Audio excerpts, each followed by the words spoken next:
All right, good afternoon to our participants in the audience. Welcome to the session 2.3 on boosting clean energy innovation with COVID-19.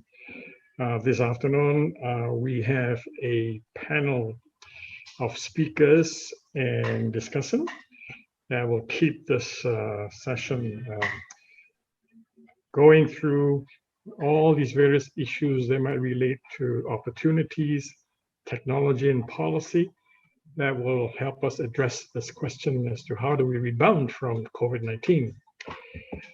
This session will kick off with 3 presentations by 3 speakers. I will introduce them one by one. The speakers will each have a short presentation, which would give us enough time for a short 1 or 2 questions at the end of each presentation. And after the 3 speakers have completed their presentations, including the Q&A, I would introduce and call upon the panelists to join us in our panel discussion. So those who are in the audience, the participants, you're welcome to send in your questions. And we will try to address your questions during and after the presentation, and also during the panel discussions. All right, so in the interest of time, let me start by call on the first speaker, who is Dan Millison.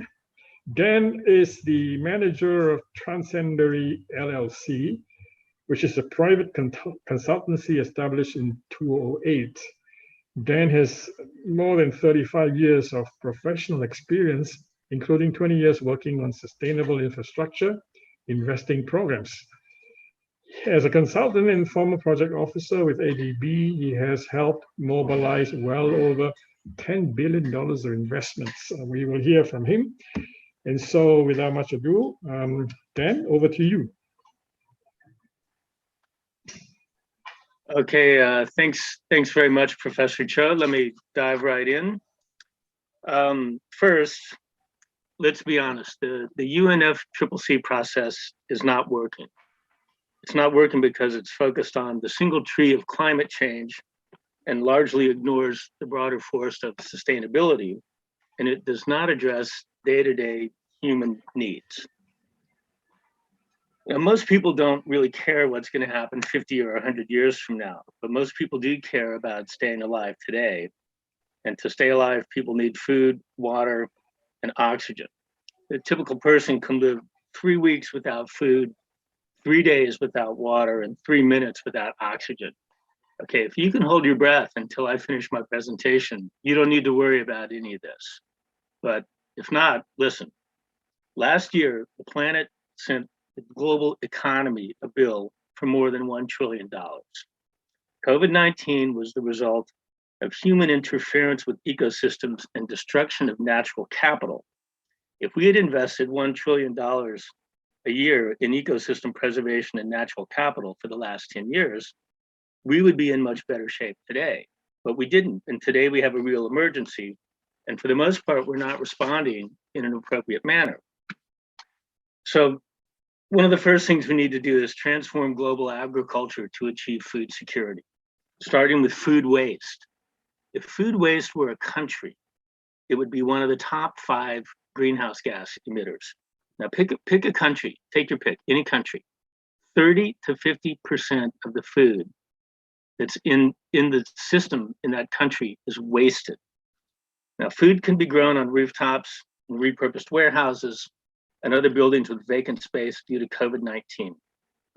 We can eliminate a lot of food waste with urban vertical farming. We can cut water and fertilizer use by 70% or more.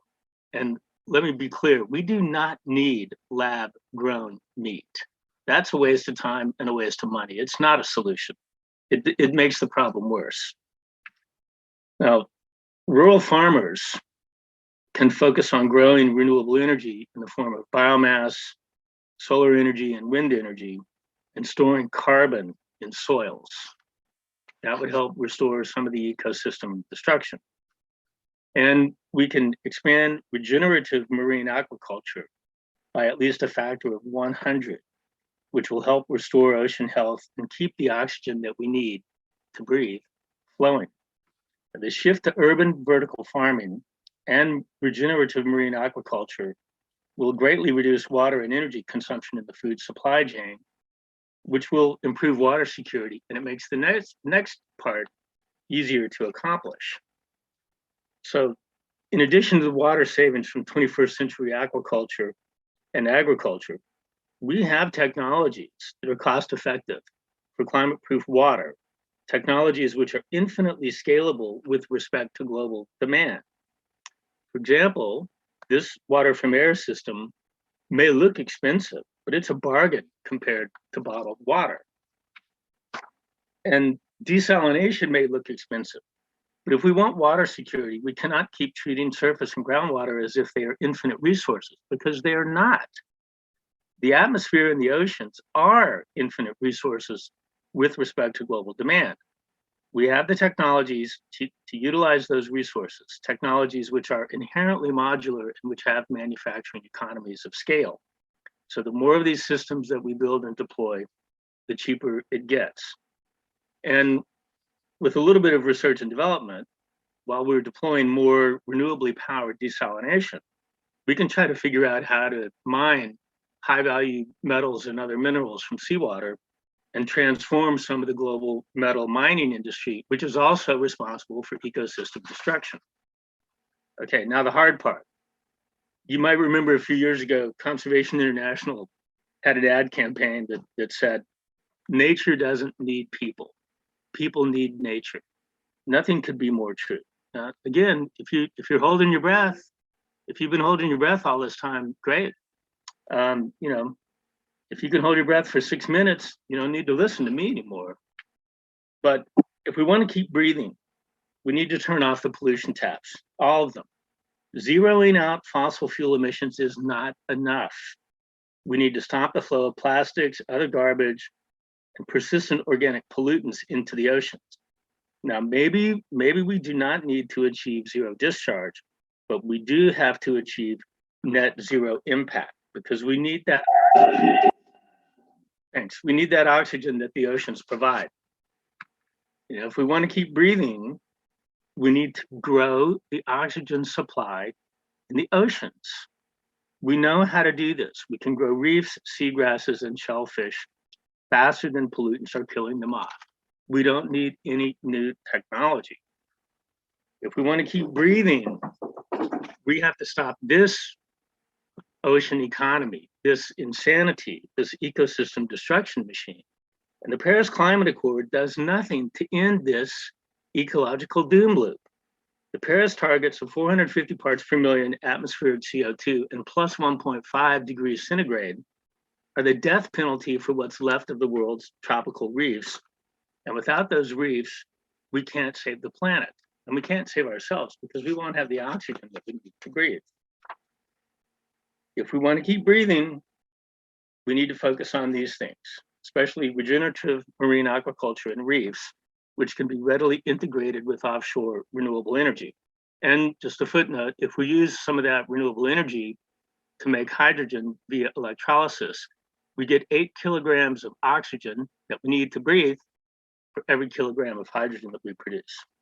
So governments need to stop the destruction of marine ecosystems and start investing in growing natural capital in the oceans.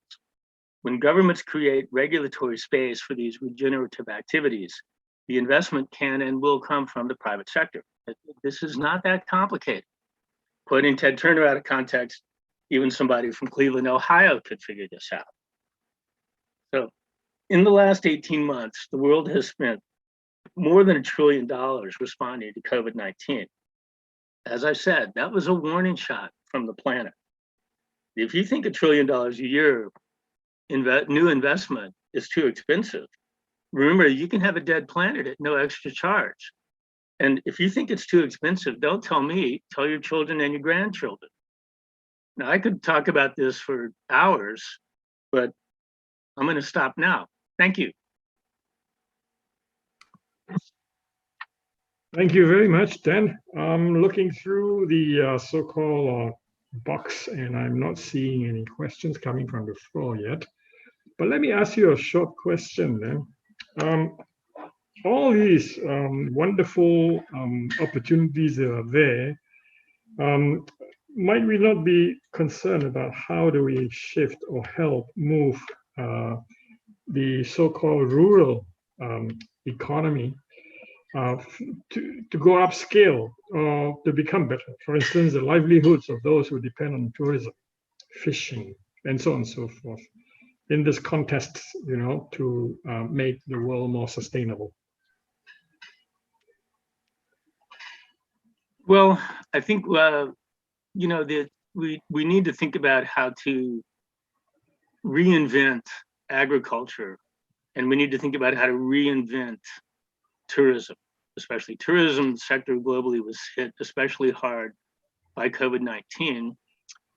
Just as an example, in the Maldives, which has had a pretty good rebound in tourism compared to other parts of Asia Pacific, there's a government-sponsored program now. When you go to the Maldives, if you don't already have COVID vaccine, you get it on arrival, and then you have to stay there for 3 or 4 weeks to get the second shot. So it's a pretty good way to help the tourism industry get back on its feet.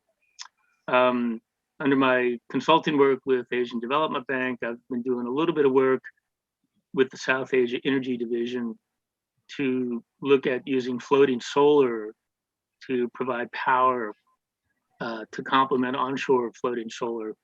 And there's an opportunity there for private resorts to do floating solar to power electric reefs. It's a specific technology. I could talk about that a bit later. And cultivate reefs, support regenerative marine aquaculture, and actually get to a carbon negative tourism operation. Thanks. Right, thank you very much. Okay, I think I still don't see any questions coming forward. So let me move on to the next speaker, who is Shisa, Mr. Shisa Seth, who is the Chief of Unit Governance and Partnerships, International Solar Alliance. And he has over 21 years of experience, of which 15 years are in development and social sector. He has gained expertise in portfolio management, aid management, governance, program planning and management, strategic information, and a whole host of other interesting jobs. Now, he has worked with the World Bank and the Asian Development Bank on secondment to the Department of Economic Affairs, the Ministry of Finance, the Government of India. So let me welcome Sisha. Over to you, Sisha. Thank you, Professor. Good morning and good afternoon to all the distinguished guests and colleagues. It is a pleasure to be participating in 2021 edition of ACF. I must congratulate the team for organizing the event despite the COVID-19 pandemic. The pandemic has affected nearly all walks of life. It has disrupted economies world over and has had an immersible toll on human life. It has exposed how unprepared our health infrastructure is to deal with such catastrophe. International Solar Alliance, taking a cue from the demand of our member countries, has launched ISA Cares initiative in partnership with Health Innovation Exchange, established by UNAIDS. The initiative aims to bring about holistic solar energy-based solutions for resilient health infrastructure. Today, I would like to provide a brief overview of the rationale as well as an overview of the initiative, and look forward to going insights from the experience of the learned colleagues present here. Primary health centers are the backbone of any public health system, and more so for developing countries. They are often the first point of contact for majority of citizens, and the services rendered by them can often be determining factor in health outcome of these citizens. Primary health centers, unlike specialized secondary and tertiary healthcare, often provide integrated and holistic basic health services ranging from community mobilization and education, immunization programs, diagnostic and referral services, to basic surgical procedures, including under maternal and child care. In some countries, such as India, they may undertake additional responsibilities such as nutritional care, mobile health services, etc. Thus, primary health centers are often a fulcrum for positive community health outcomes, particularly in rural areas. Health infrastructure is a critical enabler for holistic human and economic development. SDG 3 has spurred significant public and private investments However, there's a need to approach the sustainable development goals in an integrated manner. Access to reliable and affordable energy has been a roadblock to fully translating investments in health infrastructure into outcomes on health indicators. It is estimated that nearly quarter of health facilities in sub-Saharan Africa continue to function without any electricity supply, while as much as two-thirds lack reliable supply. The situation is not all that different in Asia, with India, despite 100% electrification, still having as many as 50% facilities without reliable supply. The situation in Bangladesh is also similar. A case study from Nigeria identified that electricity requirements for primary health facilities are often quite rudimentary yet extremely critical. The requirement would, of course, depend on services being provided. Case studies from India's states of Chhattisgarh and Gujarat have highlighted that basic electricity supply, either from solar PV systems or grid-connected supply under Jyoti Gram Yojana, can bring some tremendous improvement in MCH outcomes. Modern energy services can have a multi-dimensional impact on the health status of the rural community. Round-the-clock electricity has direct incidence on efficiency of medical equipment, better communication, and telemedicine services, reduce absenteeism among the medical staff. It may have several incidental yet critical benefits, such as appropriate wash facilities in the health centers and rural community, which are often primary causal factor for poor health outcomes. It can further lead to overall improved productivity as well as economic well-being, which is intricately linked to the nutritional standards and other non-communicable disease burden. A robust supply chain for vaccination as well as need for life-saving medical equipment is a necessary not just at tertiary centers, but at the primary healthcare level. The rapidly with which COVID-19 has spread and the havoc it has caused calls for immediate intervention at the primary healthcare level to reduce the burden on treasury facilities and presents an opportunity for green recovery as well as building back better, which Dan also, my colleague, had said. The ISA CARES initiative is based on the premise that electricity access is a multi-dimensional concept that encompasses the capacity as in sufficient energy production availability, as in round-the-clock availability for uninterrupted and after-hours healthcare services, reliability as in consistent delivery of electricity, and quality as in steady voltage and frequency for safe and uninterrupted usage of medical equipment. As you know, affordability is often primary yardstick to measure the viability of any energy source, especially in LDC and developing countries. The ISA CARES attempts to address all these 5 aspects of electricity access in an electricity plus approach to health. USAID Powering Health Initiative presented an analysis where they found that solar PV with battery backup or hybrid solar PV system provides a least cost viable solution to energy needs of a typical primary health center with energy requirement just north of 3 kilowatt or so. With fast depreciating cost of solar PV, they are now a clearly viable option for last mile connectivity. Several developing countries from Africa, such as Nigeria and Asia Pacific, such as India, Bangladesh, Philippines, and Indonesia, have been promoting cross-sectoral solar energy applications. However, many such initiatives lack the scale as well as appropriate financing instruments. This is my last slide, and the ISA CARES initiative is an attempt to bring about scale effect for solar in the health sector. Here I provide a brief overview of the initiative. The initiative is being planned to be launched in multiple phases, with initial focus being on about 10 least developed and developing countries from sub-Saharan Africa. The ISA Secretariat would be aggregating demand for solar PV assets in health facilities in these countries. The program is being structured on blended finance modality with establishment of ISA CARES Fund, which will have grant support for technical assistance, including readiness activities, sovereign guarantee, and government subsidy. In addition, the fund would focus on risk mitigation through first loss facility, as well as provide senior tranche through investment for project financing. The ISA Secretariat and HIEX would support member countries with project preparation activities, as well as develop a framework for and facilitate competitive reverse auction to be supported with grant subsidy if needed. The initiative would identify a package of energy services needed for a particular facility in close partnership with both the ministries, departments of health, as well as Renewable Energy Development Agency. Thank you for all your kind attention. This sums up my brief overview of the ISA-CARES initiative launched by International Solar Alliance. Over to you, Professor Chow.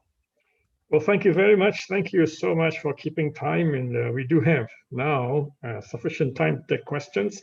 But I'm still not seeing many questions coming forward. But I would like to remind participants and those who are looking at attending this so-called session to please do send in your questions on the website.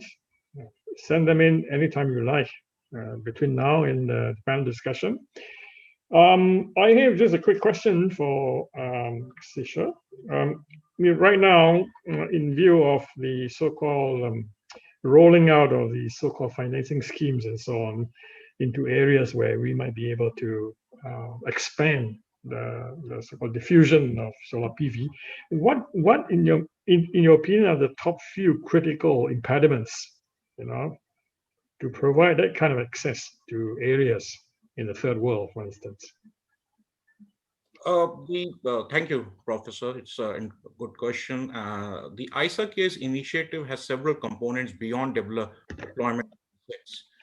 We are envisaging a USD 20 million grant component for technical assistance that will be deployed towards capacity building, project preparation activities. We will be engaging with the line ministries in the health sector as well as official renewable development agencies for continued monitoring and evaluation of outcomes under this initiative.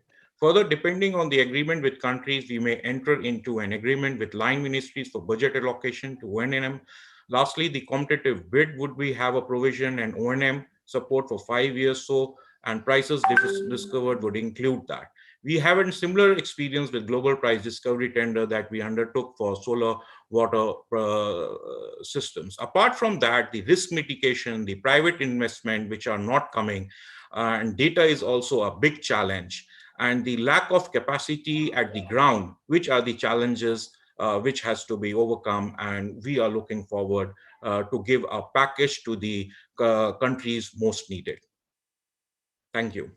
Well, yeah, thank you for that answer. I mean, still, let me follow up on that. I mean, you did mention capacity. I was going to follow up on that, in that with all the grants and financing coming forward, how serious are we on this question of manpower and capacity on the ground?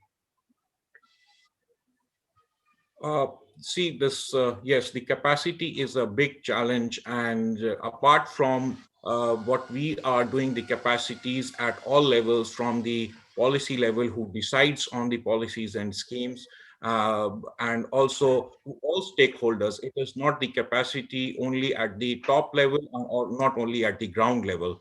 So we have initiated the capacity building programs at all stakeholders, and we have also launched the ISA Star-C program, which only looks after the capacity building in all aspects, either it is policy, regulation, risk mitigation, bankers training, the private players, so all kind of capacity. And even we launched the MBA and MTech program for the middle workers in each member countries, so that the wholesome capacity will be built.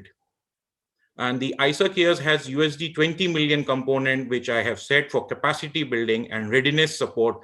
Even the readiness support for these projects also to be provided to the member countries, because they do not have that capacity to build the project, which will offtake and be implemented in an efficient way at a ground level. Well, thank you. Thank you very much. Okay.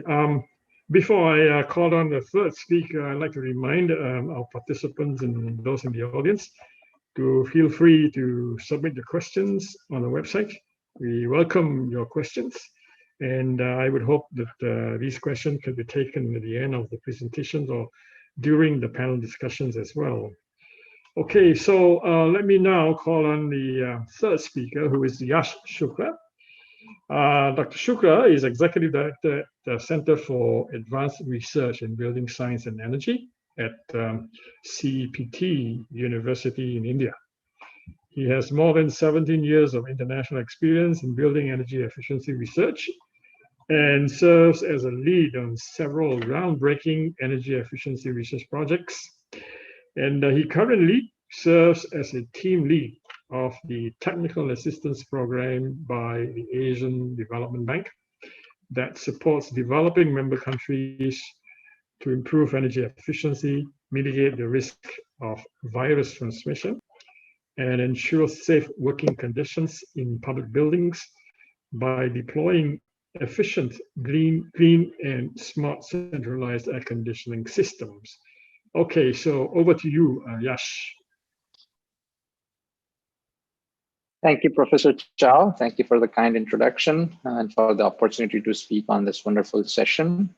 So I'm going to talk about disease resilient, smart, and energy efficient centralized air conditioning system, especially for public buildings in developing member countries. And as we know that many studies have demonstrated or has shown a possibility of propagating the certain disease transmission to centralized air conditioning system. So it's a very, very timely that we start looking at developing technologies, solutions for disease resilient air conditioning systems. I am, as Professor Chow mentioned, is representing ADB Technical Assistance Program 6563. Let me start a little bit with the background. So there are currently in the developing member countries, there are a lack of energy efficiency standards. There is a weak regulations on the hygiene side as well as on the energy efficiency side. That root causes are leading to inefficient centralized air conditioning systems as well as necessary filtration system to provide the clean and healthy air to in our buildings. And that's why the centralized air conditioning system in many developing countries do not meet these energy efficiency and hygiene requirements. And what does that lead to? That lead to a waste of energy resources and money. It leads to more greenhouse gas emissions, so a negative impact in the terms of climate change, and it can also increase the risk of disease transmission. So it increases the viral infection, causing the reduces the productivity, affects the health of the occupants. That's why it's a very, very pertinent problem that we need to solve right now. So this particular technical assistance program focuses on these three aspects, that we want to make the air conditioning system disease resilient, but while doing it, we have to make sure that they are energy efficient and smart. Smart because then it needs to operate flexibly whenever there is a certain conditions. For example, a pandemic is going on, then you need to operate your systems differently than when you operate in a business as usual scenario. So it needs to be a smart.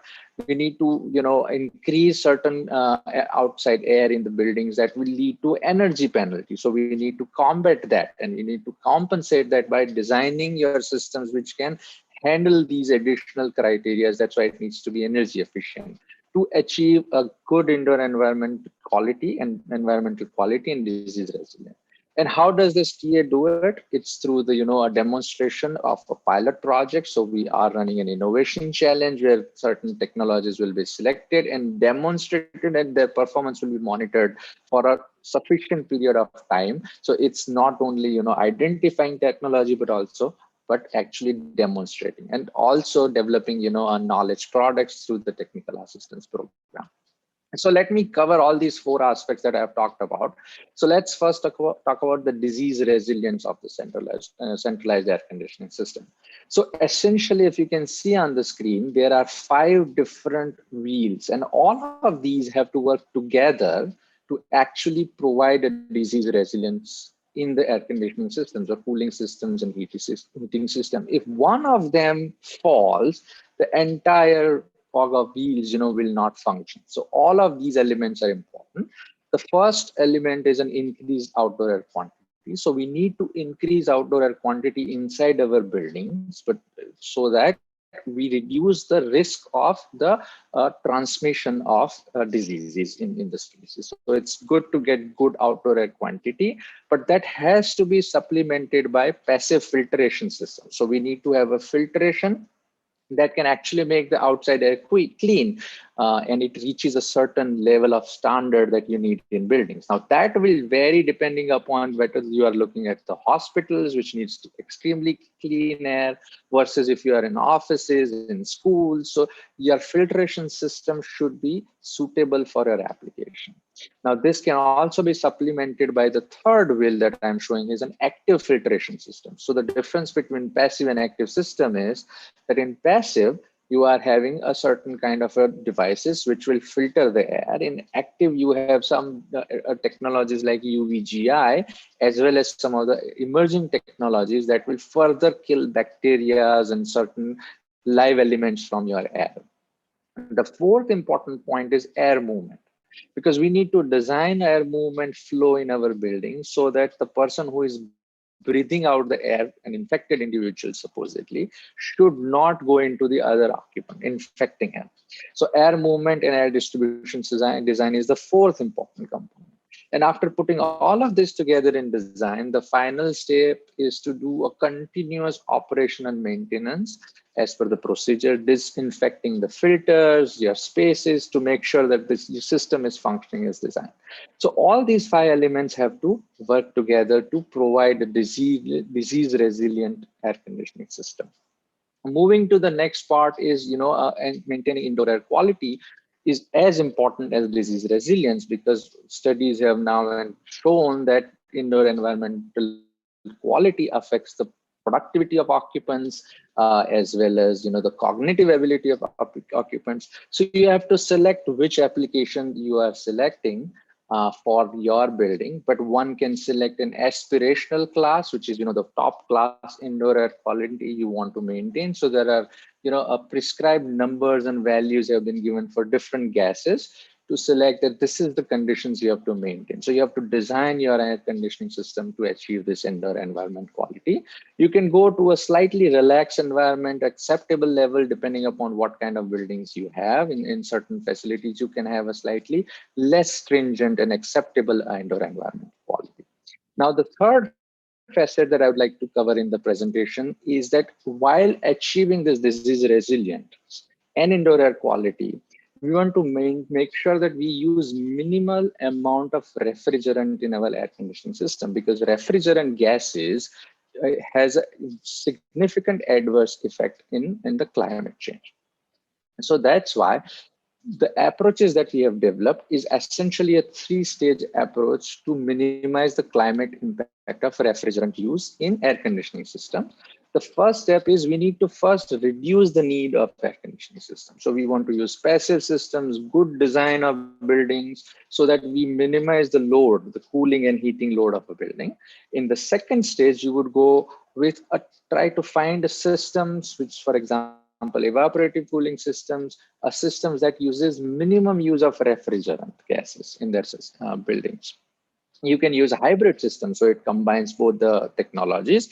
And finally, if you have to use the refrigerant, because that's a very, very effective way of cooling, then you use the natural and climate-friendly refrigerant. So combining these 3 steps would actually lead to minimize climate impact when you are talking about centralized air conditioning system. And the fourth element is that while doing all these 3 other elements, the key aspects one needs to think about is how do we achieve this energy efficiently. So this is a chart that has been developed as part of our technical assistance program, where we have looked at different open climate classification, which you can see here, A, B, C, D, tropical, dry, temperate, and continental. And then we analyze what measures can we bring in the buildings to make them more efficient. And you can see many of these measures in the internal gain side, in the energy demand side, are applicable for all climates, but they can also be, there are some measures which are specifically suited for a specific climate. For example, evaporative cooling system is a very, very effective strategy in a dry climate of open climate classification. So you need to select the right kind of strategy based on your climate, local climate, and then make your building energy efficient. So moving on to my last slide on the innovation challenge is that we are, as the technical assistance program, had looked for the disease resilient, energy efficient, and smart air conditioning systems. And at this stage, we have received the applications, and I'm glad to share you that we have received application. For the innovation competition, we have 215 participants who have registered for the competition from 35 countries. So there's a lot of interest for different countries to demonstrate that there is a potential to achieve. There are technologies that one can use to achieve all these goals. And we have received 55 completed submissions that we are reviewing. And once we do that, we will then go to the selection of project. And as I mentioned before, we will actually do a performance monitoring for 6 months to 12 years, 6 to 12 months to actually understand and assess the benefits of this technology. With that, I hand it over to Professor Chow. All right, thank you very much, Yash, for keeping time too. I mean, we do have luxury of time a bit here. And there is a question coming to you. Let me read that question. And this one is, what percentage of public buildings in developing countries have centralized air conditioning systems? In bracket, that is penetration of centralized air conditioning systems in public buildings. That's an excellent question. And to be very honest, there is no straight answers because the developing member countries, the percentage varies from depending upon which countries that you are looking for. Many of the countries are actually having a split air conditioning system or a localized air conditioning system that they use in the public buildings. However, we have observed there is a trend towards the centralized air conditioning system, especially in large buildings, so large schools, offices, hospitals. And here, when I say public buildings, I just want to kind of reiterate that it is not only a government-owned building, but a building that's being accessible by public. So that's a definition where it could also be owned by private and public buildings.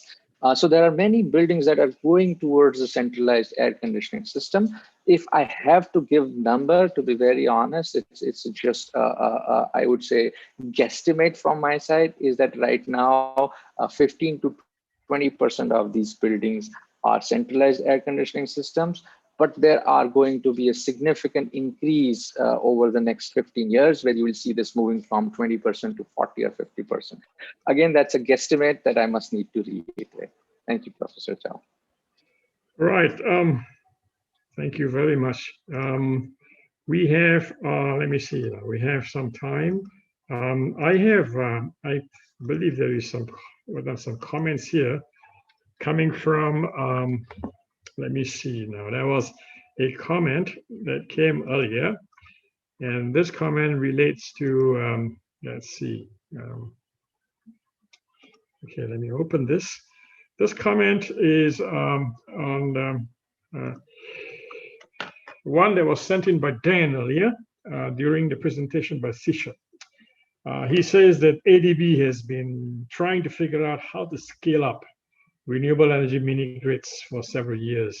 And one idea inspired by the Nepal Alternative Energy Promotion Center's director is to build mini grids around public health clinics with a standard size that fits in a standard shipping container.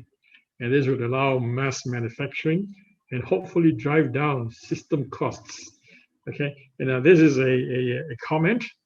And of course, there is another one from Len Vim, who said that Sierra Leone has been trying the mini grids process, keeping health facilities at the center of it through their RREP program. He has provided a link there as well, not necessarily containerized and single size. Now, do you have any comments on this? Otherwise, I would move on to the next session. Anybody? Cesar, you have any comments on these two comments? Yeah, actually, it's a good idea. And we will certainly be exploring this along with the solar feeder models with oversized capacity.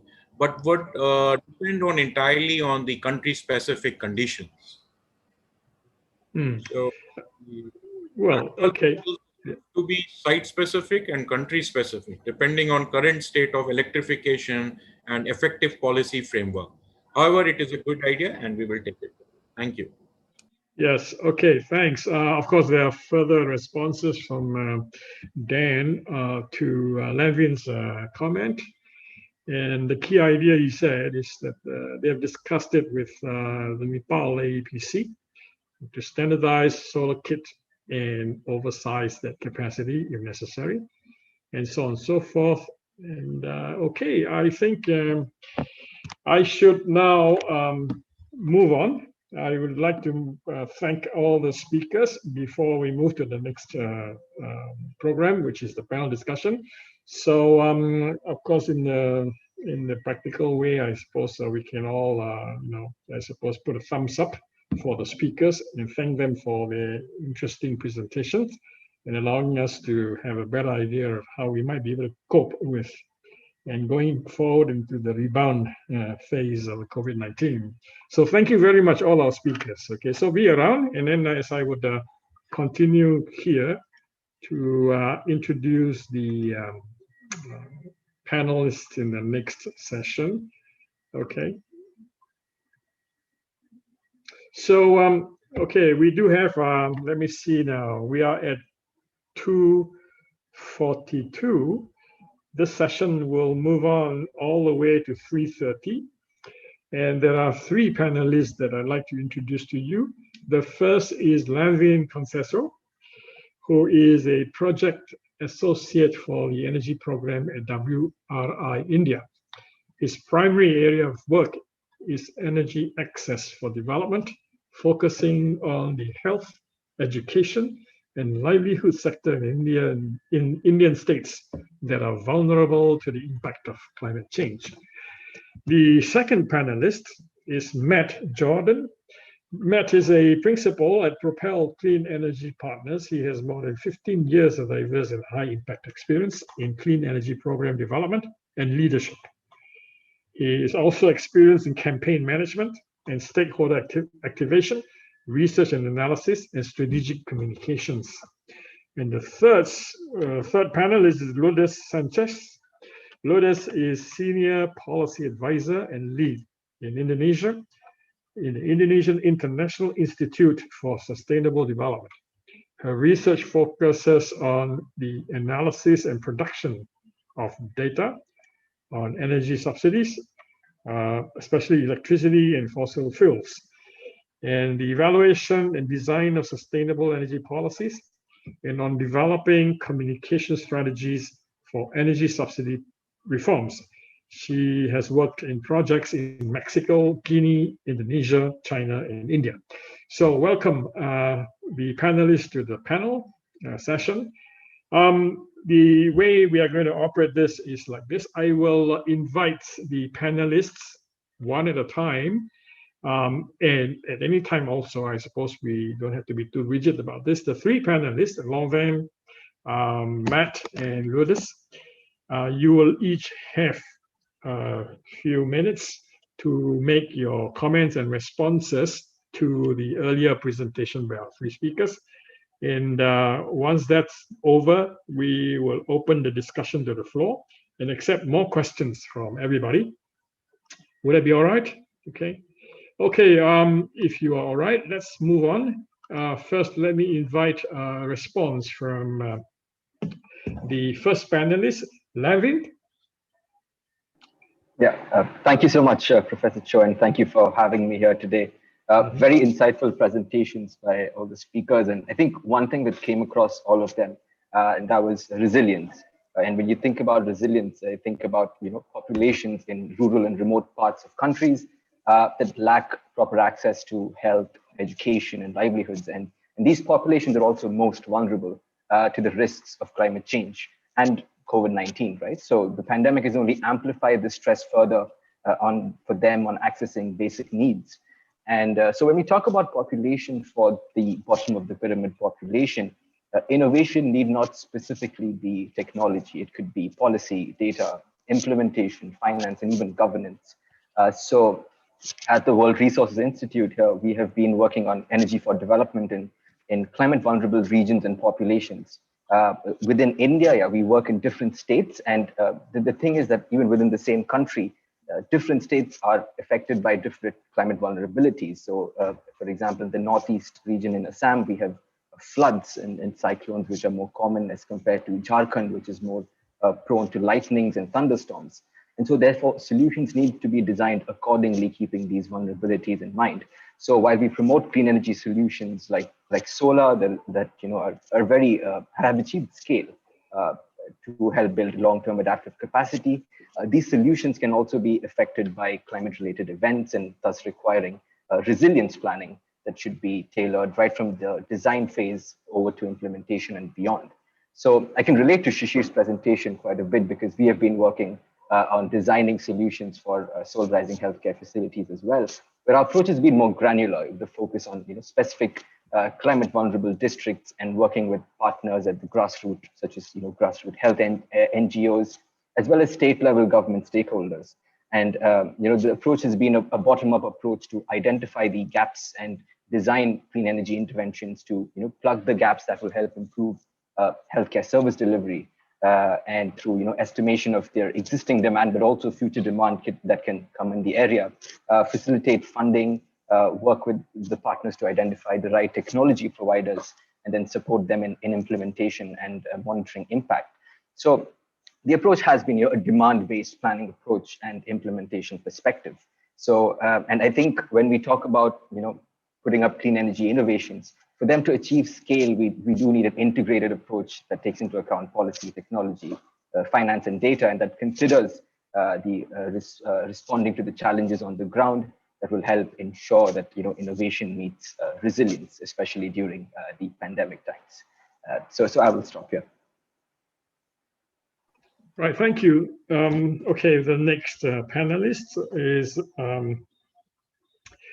let me see, I'd like to invite the next panelist to say a few words.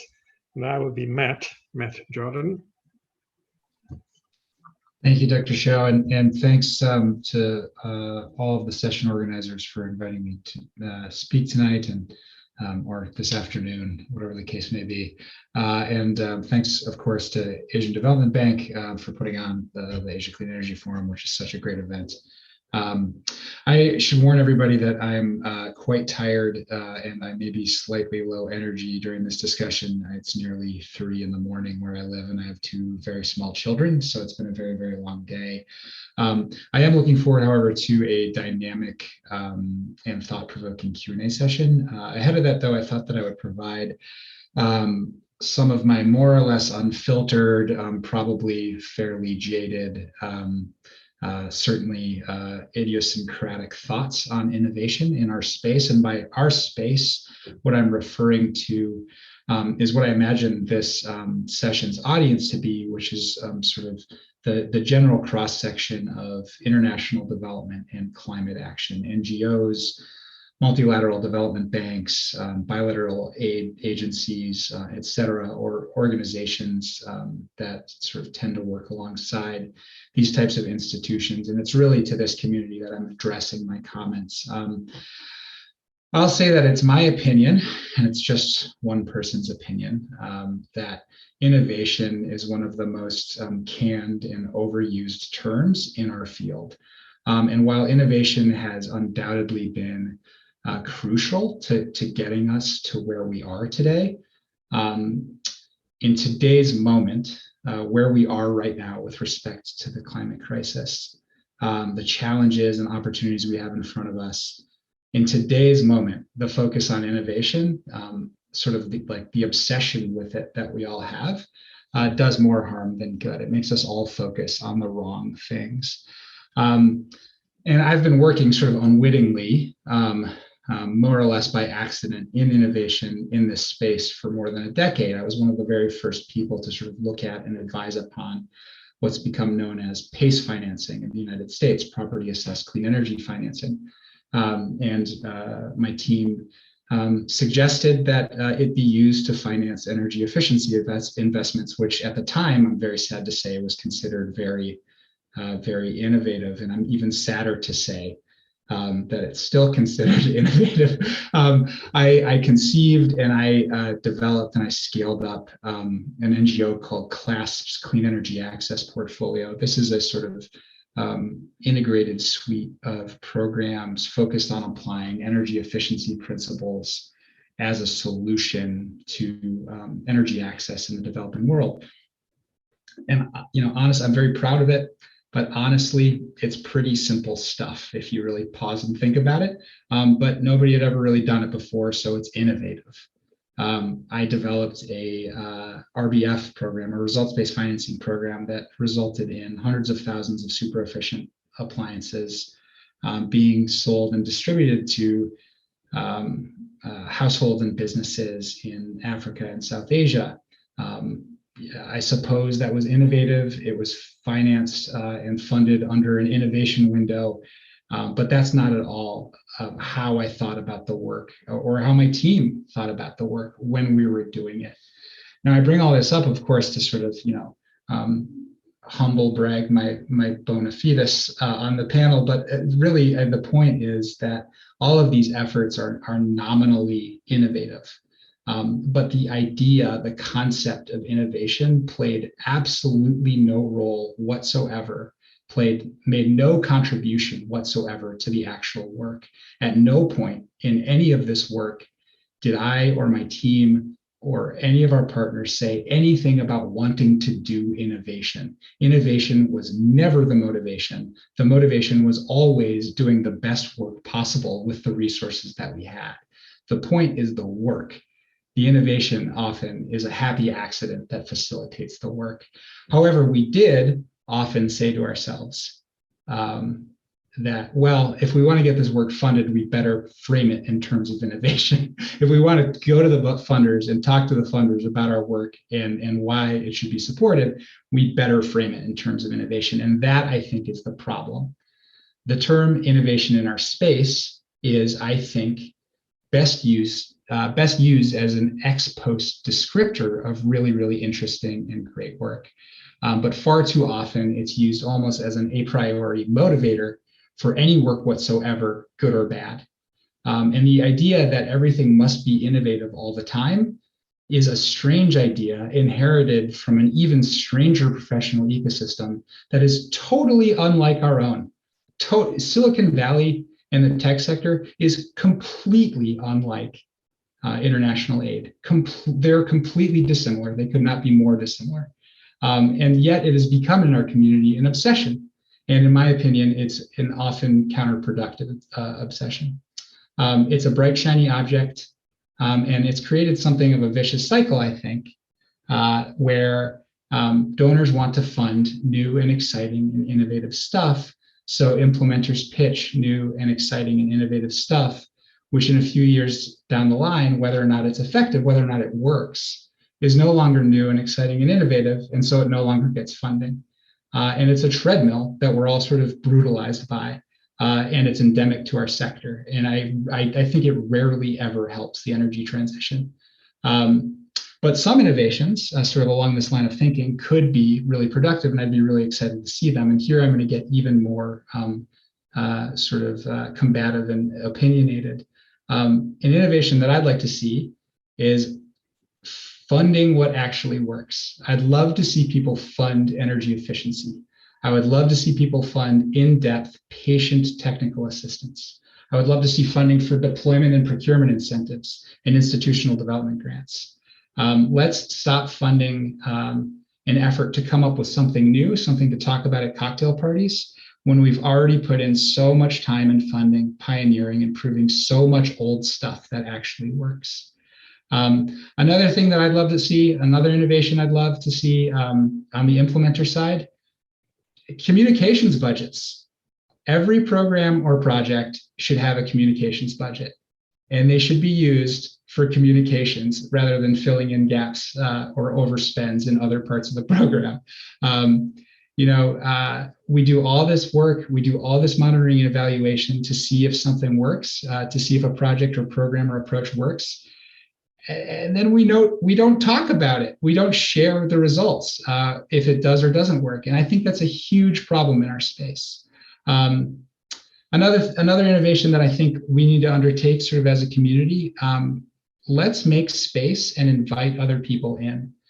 Climate action, the clean energy transition, it's a huge global effort involving every sector of society. Let's see what other people can contribute. Let's see how they solve problems and how they think and how they approach things. We might actually get some innovation out of it. I guess I'll pause on sort of a general idea that it is 2021. The economics of the energy transition are radically different than they were even 3 years ago. And we no longer have the time to sort of idolize innovation. It's counterproductive. The bright, shiny new object cannot compete for resources and attention with the stuff we know we can do today to decarbonize our global economy. And yes, innovation helped us get into this moment. And yes, innovation can help, but we are going to fail this moment if we let innovation be an alternative to progress. I'm going to sort of do one corny thing before I sort of end my remarks, and it's this. There's a movie called The Social Network about the founding of Facebook. And there's a famous, probably apocryphal quote from the movie where Sean Parker says to Mark Zuckerberg and some other people that Mark Zuckerberg's hanging out with, he says, $1 million isn't cool. You know what's cool? $1 billion. Well, I'm gonna steal this quote and mangle it for my own purposes. Innovation isn't cool. You know what's cool? Actually solving the climate crisis in an acceptable time frame. I'll stop there. Right. Thank you very much. Thank you for the final comment. I mean, many would agree with you that if we were just to pick up that word innovation, we might miss the forest from the trees, right? I mean, innovation is the means to an end. Planning is the journey itself to the outcome. And I think that's where the problem is, right? And so there are a few things that you have raised. I mean, these are, for instance, the financing. And then, of course, how do we scale? And how do we make the best out of the pot of money that we got, you know, to transform that into useful outcomes? And of course, at the end of it, the outcomes. So now I would welcome questions from the floor and also the speakers that came before us and the panelists who are now on the panel. Please feel free to articulate your comments.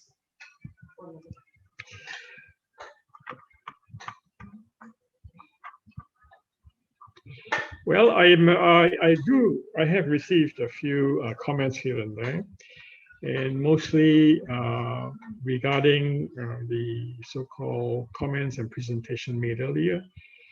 There had been some, there are mostly generic ones, and I think there is one here which I thought I could read out. Let me see that. Here is one comment that the VC industry has had decades to participate in climate financing, but this industry is basically doing nothing except churning money. So I won't read further to that. I mean, do you have any comments? Not only Matt, the final speaker, but also the two earlier panelists.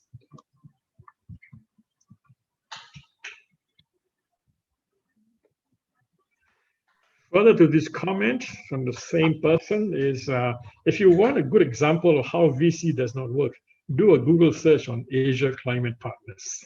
Oh, that's quite heavy.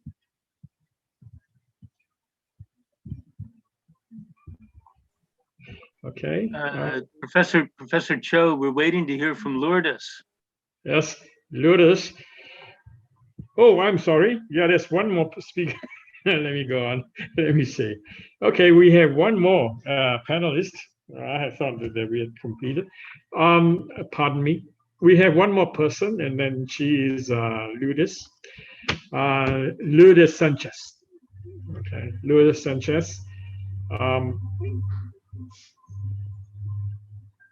Okay, thank you very much. Lourdes, please. Sorry for the delay. No worries. Thank you very much. And yeah, thank you very much, Dr. Chu, but also the Asian Clean Energy Forum for the invitation, and to the previous presenters and panelists for the very interesting intervention. So yes, last point is actually a bit of a different perspective. Because, well, in the so where I work at in the ISD in the energy program, so we're focused on energy policy, and more concretely how we can advance the reform of subsidies to fossil fuels and how to accelerate the energy transition. So that's going to be the perspective I'm going to bring in my comments today. So I think that, well, considering the previous, well, the presentations and even the intervention, so we can see that first, well, I want to say now innovative, but new solutions are needed, like, well, the ones presented. And mostly because the current solutions, which are mostly based on fossil fuels or in the inefficient use of fossil fuels, are not optimal and even have important negative social, environmental, economic, and climate effects. And also because, well, the second point is that the solutions like the ones were proposed and have been discussed, on the contrary, have positive equivalent effects. However, they need to reach scale and funding. So those were my main takes from the previous discussions. So as other presenters and speakers have highlighted today, so we're at a very critical time, and at the same time, it's a very unique moment as well when it comes to economies and climate, because governments all around the world are still managing the COVID-19 crisis. So they're putting important sums of money into the economies, but there's a bigger crisis ahead, which is climate change. So many countries, indeed, they have already announced that their 2050 net zero pledges, and also they're working on the national determined contributions ahead of the UNFCCC COP in Glasgow. So this is good. But again, we are seeing that, well, governments are spending a lot of money to help counteract the socio-economic effects of the COVID-19 crisis. And it is key, actually, that, considering the climate challenges, that is key that this recovery spending addresses also climate change. So we have been looking actually at the ISD together with other partners at where the recovery spending is going to within the energy sector in around 30 major economies. And what we see actually is that the fossil fuel sector is receiving most of the pledge support. So up to date, there've been over, or at least 330 billion of US dollars that has gone to fossil fuels, and it is around 7% more of what is being committed to renewable energy, for example. So, and that amount also we have to consider the broader context, because it is coming in addition to the subsidies and other support measures that governments are normally giving to fossil fuels. So, for example, in 2019, the latest year for which we have data, subsidies to fossil fuel production and consumption in the form of what we call budgetary transfers, tax expenditures, and price support reached at least 470 billion US dollar. So if we add the public money that is going to support the state enterprises in the fossil fuel sector and public finance to fossil fuels, the value almost doubles and goes to 800 billion US dollars per year. So as you can imagine, this is huge, and mostly at a time when public money is scarce and has to be used wisely. And as we saw, there's an important need of, financing. So I think, well, there are several things that actually governments can do. And for example, we recently published a report called How to Achieve Fossil Fuel Recovery. And that is intended to encourage governments to use public money in order to support the energy transition, which includes technologies and solutions like the ones that have been shared today. So one of the things that governments can do is actually swap all this support that is going to fossil fuels into solutions that support energy access, clean energy in general, but also energy efficiency, etc. Like we've been seeing today, which have like a significant positive climate impact, but also social, economic, etc. Another thing also, we've been talking a lot about private funding. So actually government money can also be used to de-risk some of the investments, some of the solutions, and also, leverage private funding. So I'm gonna stop there, but happy to answer if any question. Thank you. Thank you, Lourdes. Thank you for keeping time. Yeah, I do have a few comments coming in, and there's one here which I will read. This is from someone called Lorenz.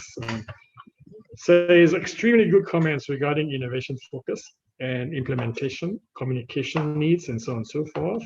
and to bring it on the ground and make it work and scale up. What is working already very well is the game today. Okay, so let me just pass this around and see whether the panelists will be able to provide further comment to this. Let me start with the first panelist, who is Lenvin. Do you have any comments on this? Yeah, thank you, Professor Cho. Yeah, I mean, I think this is a very good, point on innovation versus implementation. And I think, like Matt said, we have seen so many innovations already come through. Take the simpler ones like, solar PV and batteries. They've been around for a while, right? And then we've seen the costs drop significantly over the past decade. But why are they still not, why is it still not possible to implement them? Because when you look at taking these solutions, like say battery storage, to remote regions, right, where there isn't really local production capacity, and with batteries needed to be replaced 4 or 5 times across the project lifecycle, how will you ensure sustainability when things go wrong? So you need to build local production. You need to build capacity to operate and maintain these systems as well. So and that's where the gap is, right? Because you might have technologies at one place being imported or transferred to another areas, but unless you really build capacity there, you can't really scale up that solution, especially in the regions which need it the most. And those are the regions which are, cut off from access to electricity and the grid in the first place. Thank you. I could go on to invite Sisha, who spoke earlier on this question of innovation. He has some comments here. Sisha, you have any comments you want to add to this, to share with the participants? Thank you, Professor. I agree, innovation just for the sake of innovation does not make much sense, and outcomes are very important. I also agree that a strong knowledge exchange and communication strategy is needed, and further innovative financing strategies are also needed.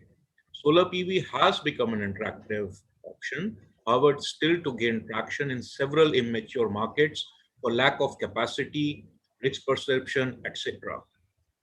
Answer skewed investment is a major issue. In the solar energy sector, large chunk of institutional investment is still going to developed and high-income countries. So there is a need to develop financing instruments that bring these investments to low-developed LDCs and SIDS countries. Thank you. All right. How about Dan? Do you have any comments on this, Dan? Sure. Thanks. I agree with Matt's observations, and I'm pretty sure that I did not use the word innovation in my presentation. And the stuff that I showed, like how can we grow reefs, regenerative marine aquaculture. There's nothing new there. I mean, the technology, the electrolytic mineral accretion technology that we can use to grow reefs, that's a derivative of cathodic protection systems used on offshore oil and gas structures and other infrastructure for corrosion prevention. The discovery of this phenomena of reefs growing on oil and gas rigs was made, more than 40 years ago in the Gulf of Mexico. So we don't really need innovation. We certainly don't need innovation for innovation's sake, but what we need is to actually recognize what the most critical problem is. Now, there's a phenomena called sea blindness, because humans are terrestrial creatures. We live on land, so we don't tend to look at the ocean. And when we do look at the ocean, we can't see what's underneath it. So it's easy to just ignore the sea, and it's like, oh, well, it doesn't matter, right? Okay. And a perfect example of that, the Paris Climate Accord mentions the oceans once, only once. But as I explained, if we don't save the ocean, we don't save the planet. The other challenge, the other issue is what's known as wealth blindness. Even when we do look at the oceans, especially in developing countries, we overlook the wealth that's there, right? It's like, oh, the ocean's too big, this stuff is too hard, It's too complicated. It's not, right? It's not. But we have to look at the resources there. I'll give you one example in how I have started to talk about clean energy and offshore renewable energy specifically, right? Like in Vietnam, for example, that's going to be the next big place in developing Asia for offshore wind. It will happen. It will happen sooner than anyone thinks. Now, the way to think about that offshore wind development is to think about it like an offshore oil and gas field. But what's the difference between an offshore oil and gas field and that offshore wind farm? The offshore wind farm doesn't produce any carbon. It doesn't require drilling. So there's no drilling cost and there's no drilling risk. There's no blowouts. There's no spills. And once you get those reserves online, they produce as long as you want without declining. Now, if you want to talk to the petroleum industry about transforming their business to clean energy business, that's the discussion that you have to have. Thanks.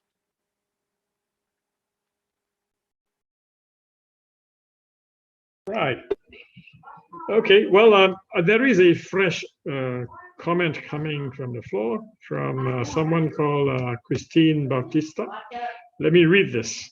Thank you for mentioning the need to communicate technological advancements and innovation regarding clean energy. The techie jargon must reach the language of the masses.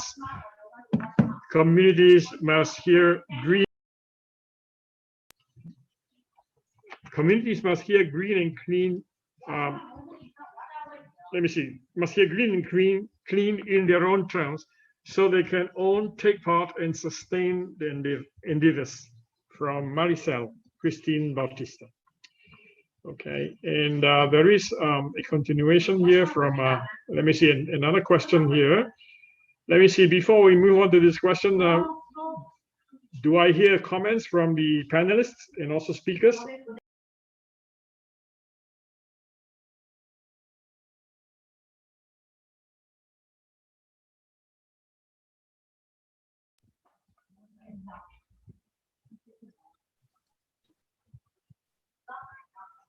Yeah, I mean, I think that's a very smart comment and sort of points to an important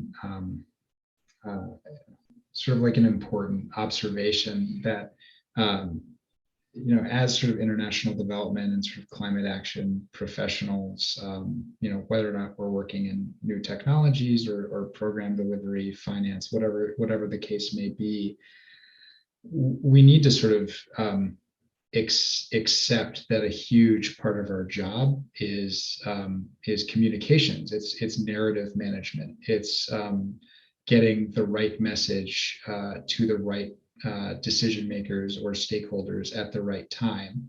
And often that's not going to look and feel and sound like how we may speak to one another sort of over the water cooler or sort of over Zoom, as the case may be these days.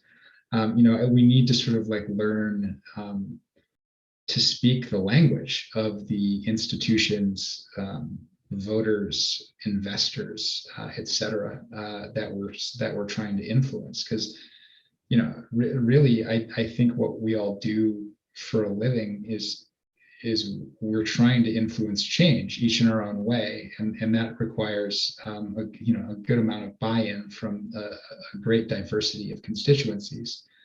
So I think this focus on innovation in communications, I think it's worth emphasizing. Thanks for the comment. Okay. Any other comments from the other panelists?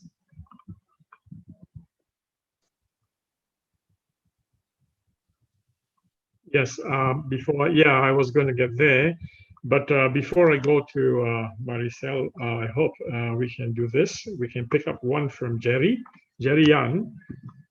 He says the subsidies for fossil fuels are much higher than for renewables. Are there any good strategies to achieve a fair competition to remove the subsidies for fossil fuels, to stimulate investments and innovations in renewables? This might be more important to use opportunities of green recovery of COVID-19. This question is directed mainly to everybody, in fact, all on the panel. Question? I'm happy to start. Yes, please, Lourdes. All right. Yeah, thank you for that. It's very, very interesting question. But indeed, that's, at the ISD, we've been working exactly on that for many years now. Because, it's key, the reform, it's key to be able to create a level playing field with renewables. And one thing that we've been advocating for is what we call the subsidy swap. So basically, stop subsidizing fossil fuels and instead invest the money into clean energy, which in the end, creates value in the long term.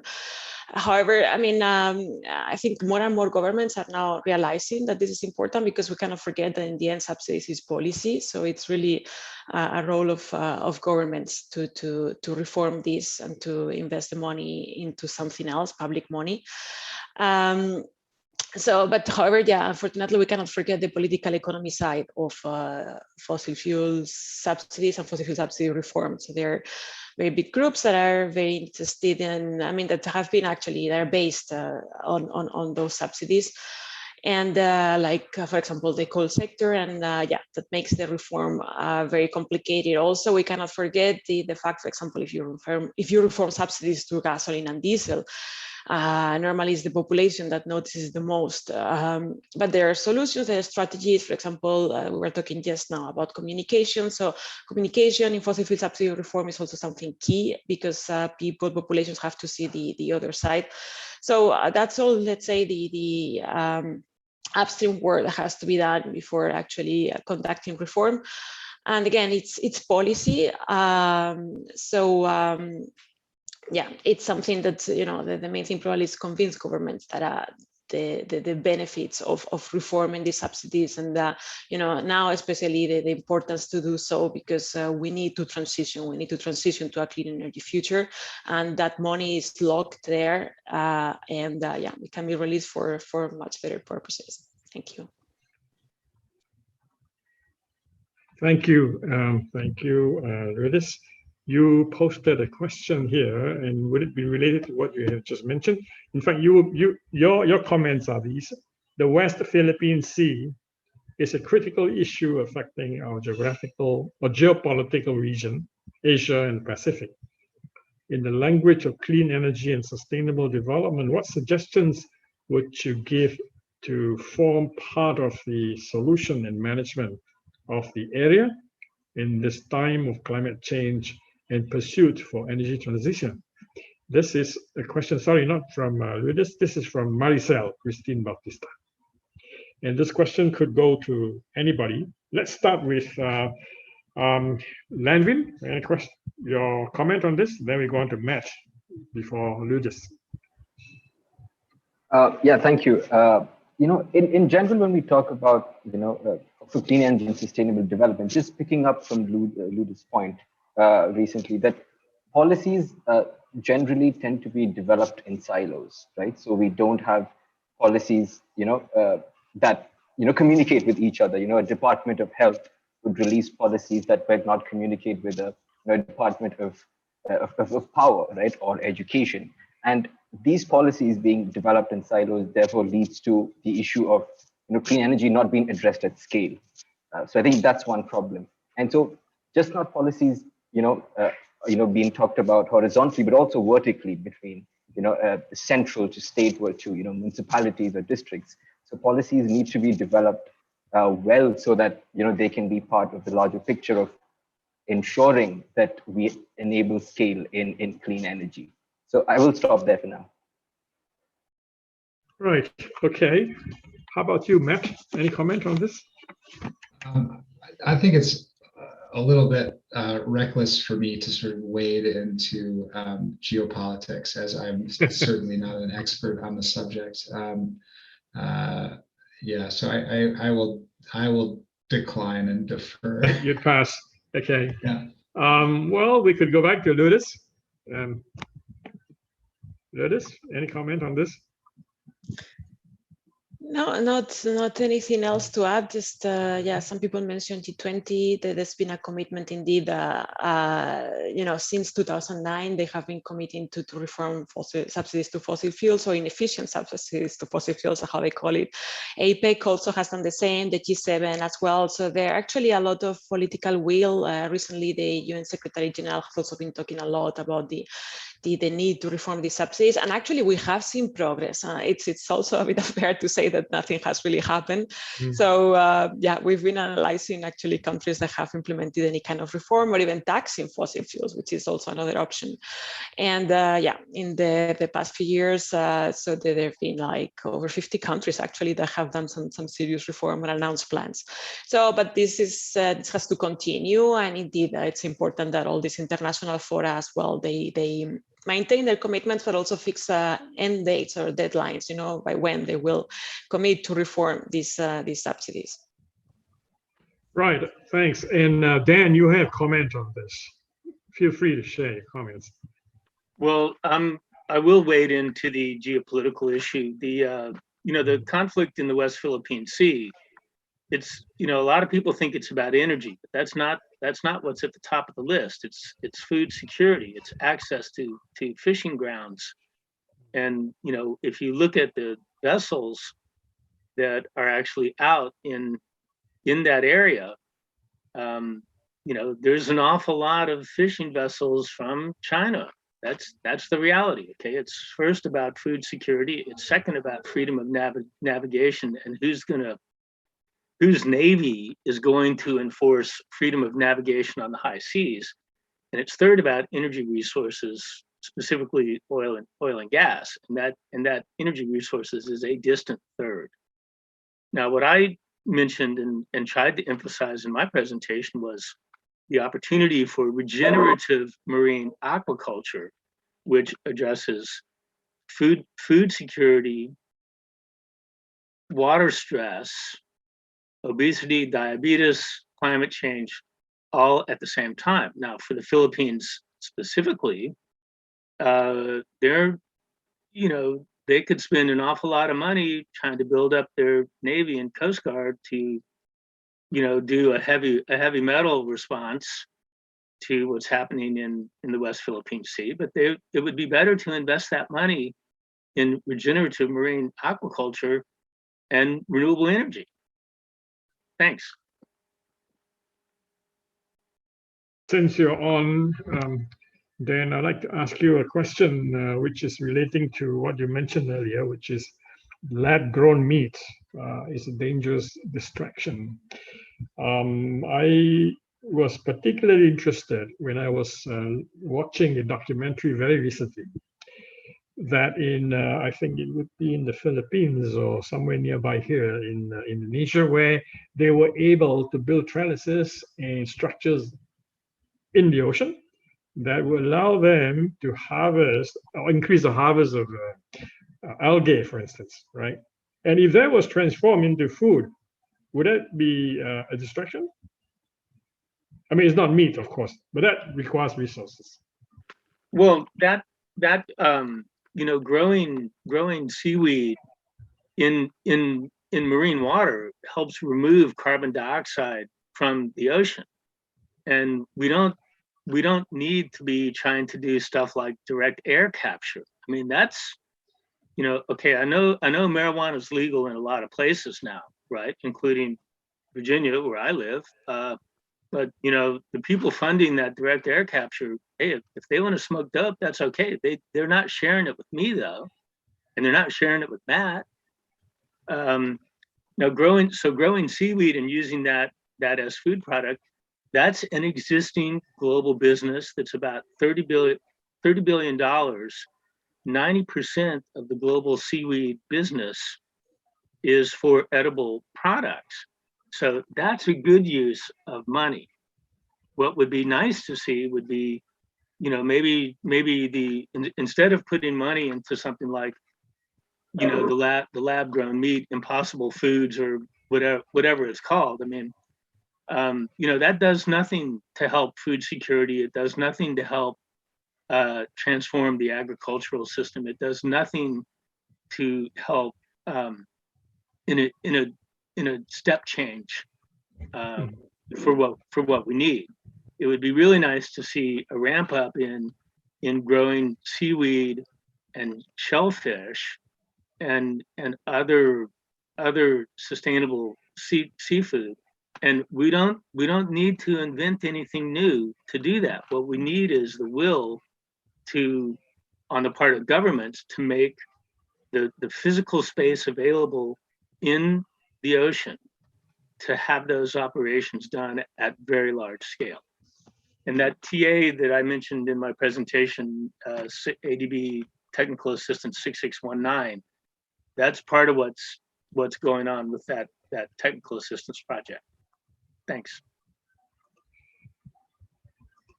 Thanks. And I see here a response to Dan's comment. This is from Jerry Yan, and he said that we did some studies on carbon sequestration via shellfish culturing, which is another negative emission technology. And he's provided a link as well. I hope everybody can see that or be shared by the ADB to everybody who's interested. Okay, we are still a little within the 4 minutes to 3:30. I would like to ask the panelists or speakers who may have the last bits of comments on what's gone before us, questions or even comment that might be shared with our participants in the audience. Anybody? So if you may allow, Professor Zhao, Yes, I have a comment. Yeah. Yes. So I just wanted to also mention, continue the discussion a little bit more about the implementation in terms of an innovation.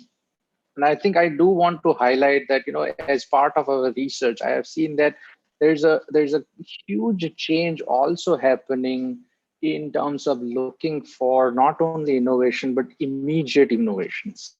And I think that is a huge challenge that we also need to address in our domain, because everybody wants, a 1 year, 2 year, 3 year solution. But if we are looking for a solution, there is also a need for investment in the long term. So there is a need. I see that along with some of the challenges on the implementation, we need to also invest on the long-term solutions and spend some time on fundamental research. Over the last 5-10 years, I have seen, while climate change is a challenge, I do think a challenge that needs to be addressed immediately.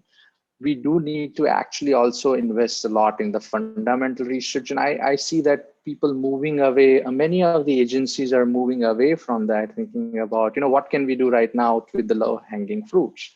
And there is a merit to look at, cross cultural, cross disciplinary kind of an approach to utilize one science to the other and say, let's utilize it fast. But if we want to do something fundamental, if we don't invest on that right now, I think next generation is where we will see the impact. And I think COVID-19 is definitely a good reminder for us to see that we need to invest in some fundamental things. For example, we know during World Wars, many innovations came out, and because of the need of the day. And similarly, this is an opportunity for us to look at positively and see how we can invest in something which is fundamentally we need to change, because incremental change can only take a certain far. So that's just something that I wanted to give a different perspective on. Well, thank you for your comments. Just before we round up, I would like to just say this, and that Yash, you yourself mentioned that there are technologies and systems out there that we may be able to suitably demo and apply to various places and climates for internal so-called thermal comfort conditions to be maintained, right? Mm-hmm. But there is also this big question as to this question about how do you call it, behavioral, right? For instance, in many of the regions that we are addressing climate change and mitigation, we need to also acclimatize to conditions that may be less than suitable, that we would normally consider comfortable. For instance, the high humidity that we experience here, right, in Singapore. I'm sure in India, in Indonesia, in the Philippines, and so on.